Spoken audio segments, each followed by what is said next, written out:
tonight's exhibition and the official openers.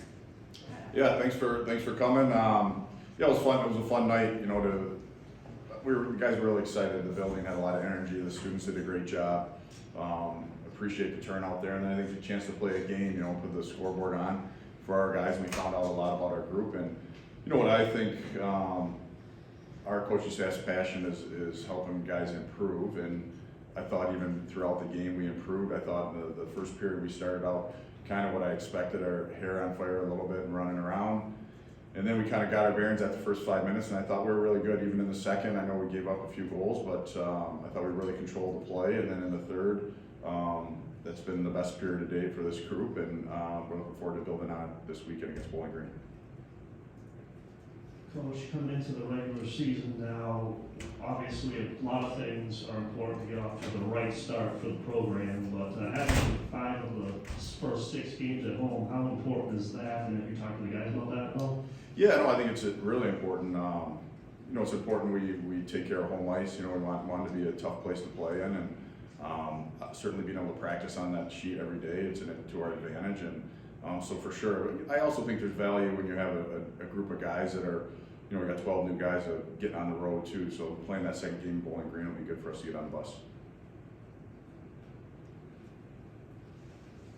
Obviously, there's a big combination of old and new going on and getting that all meshed in. What did you think of Nightingale and the freshman from Sweden, Hurtig? What did you think about those two and how those two meshed together? How are they looking playing together? Yeah, you know, I think we're still experimenting with deep pairs, but I think both of them showed glimpses of being really good players. You know, Nash is obviously a leader on our team. He can really skate. He's competitive. He's smart. I think he's going to do a really good job on the power play. You know, and Victor, you know, it's a big jump coming from the Swedish Junior League to play college hockey, and he's a guy that really needs time in the weight room, and he's been putting in extra time in here. He can really skate. He's only been playing D for a couple of years now, so. I know when Jersey picked him, they were excited about the you know, his chance of being a high level player, and so are we. So transitioning the forward group, then Tiernan Chowdy, I think he had a goal and assist. Daniel Russell, Carson Dover, a lot of young guys getting on the board. What do you like from that group, freshman? Yeah, I thought they did a lot of really good things. You know, I think, you know, Tiernan in particular, like he plays a real smart game. He's competitive. I thought he was really good on both sides of the puck. You know, and then Russ and Carson, they really seem to have some chemistry. I know it's early, but they got a lot of energy. They both can skate. I thought that was a beautiful setup by all 3 of them on the play that Rashadi put it down the wall, and Russ was supporting it, pulled up, showed a little bit of poise, and ripped it over to Carson and on and off his stick. So it's pretty encouraging when you see young guys doing that in their first game.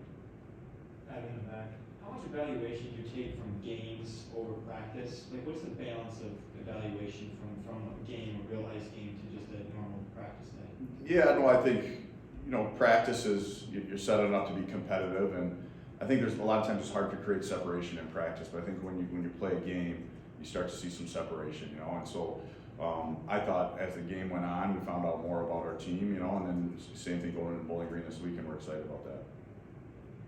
With 12 new players, new staff, how much is this a daily living process for you as you get to know this team? Yeah, for sure. No, that's all part of it, right? And I think for us, Fred, we're trying to do it the right way and teach guys to play winning hockey, and that's our whole goal in developing them is we want winning hockey players, and that doesn't happen overnight. And so we're gonna have a meeting here at 2:40 and go over some stuff that what winning hockey looks like. I thought we showed that at times, and there was other times we didn't play winning hockey. And our job is to correct them and also encourage them when they do it the right way.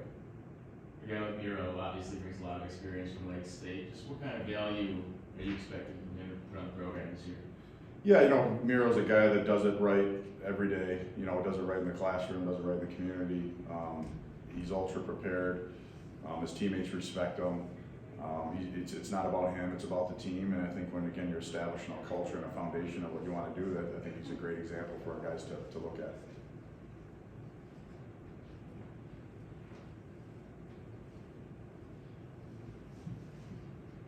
So yeah, Pierce, Charleston, and Ned returning a lot of experience from last year. But what did you also like from Dylan, kind of behind him? I guess as a tandem, what do you like from those two? You know, it's been really competitive in practice. You can see it, like whether we're playing small area games or any of the drill work, they're both competing. You know, certainly 2 different goalies. You know, obviously Dylan's a little more undersized. Pierce fills the net a little bit more, but I think between the two of them, I really think the goaltending will be a strength of ours. And I'm following up on that, sometimes you see a two goalie system. Would you rather have one guy in a backup, or could you see them sharing the job? I could see a scenario where they're sharing. I think that's up to them right now. And that's up to all the guys in our roster. Like, I think sometimes we all think that the coaches make the decisions. I really think the players make the decisions by how they play. And so certainly we haven't named a starter, and whatever guy grabs the net, he's got the net. Making a jump from the development team to now college hockey, is there any adjustments you make as a coach to now coach a new level as you go forward into the season? Yeah, it's interesting. I've been at a variety of levels. Like, I've coached U14 all the way to the NHL and to the national team and here. So I really think, though, maintaining that it's a relationship business. You're managing people. You're trying to teach on a daily basis. A lot of what we're doing is the exact same things we did with the national team, and I saw guys really their games develop, and so our practice format, the way we're training, is very similar. And you go from exhibition to now real live, they count as one win or one loss. Does that change the mindset of you or the players at all this week? No, certainly. Obviously, now we know we're getting into when it counts. I really want our mindset to just be focused on the next shift. That's what I told them after the second period.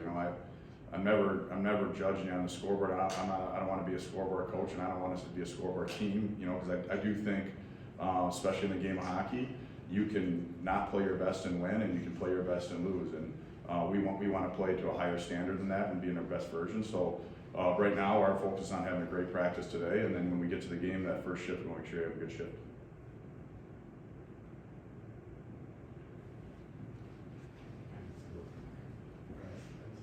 Oh, I'm sorry.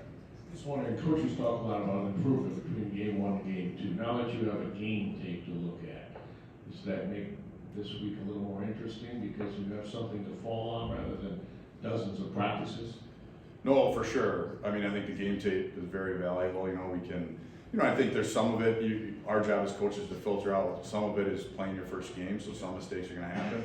But there were some trends there, like an area I want us to do a better job of supporting the puck. Like, I think I'm a big believer in, you can talk about puck management. A lot of times the onus is on the player away from the puck to give them an option. We want to try to create 2-on-1s. That was certainly something that showed up on tape, that we got to work harder away from the puck. So we can maintain possession, eventually try and get to the inside to score. But certainly having game tape is valuable, and our guys we've already had guys in watching tape with the coaches, and we'll use it this week. For you personally, a moment you probably waited for a long time, what was it like to, are you able to enjoy the moment, coaching and getting behind the bench in the ring? Yeah, I think I said this after the game, like, I probably don't do a good job of that. I'm more in the moment of just coaching the game, and for me, the lead up to it, I was excited for the guys to get a chance to play. I think you get out there and you practice for a month, and they probably like, okay, enough, let's get out and play a real game. And I could sense their genuine excitement, and I think what I really took from that game is that I do believe we have a resilient group, and it's not always going to go your way, but the way we pushed in the third, it would have been pretty easy to say, well, it's an exhibition game or not. And I saw a group of guys that wanted to do it the right way, and we got rewarded with a couple goals. We would have liked to tie it up, but for me, it was more excited about the guys getting a chance to go out and play. How weird is it to coach from the visitor bench? Or what you always do with the visitor? No, I guess, it was a little bit different. I think because we've been practicing out there and walking out there, so now it feels normal, but I think the first few practices, it definitely felt weird. Now that you have one under your belt, can you go back and watch the film and enjoy seeing yourself kind of out there? Does that give you any sense of enjoyment? Actually see it on tape, I guess?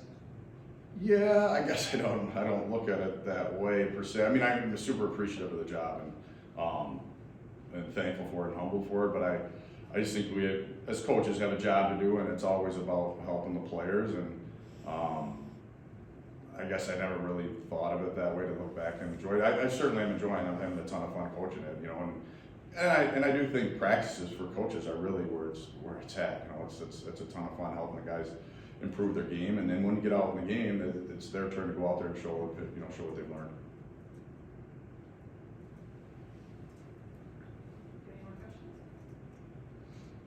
All right, Facebook. thank you. Reminder that player stuff, just, you can shoot, B-roll, you can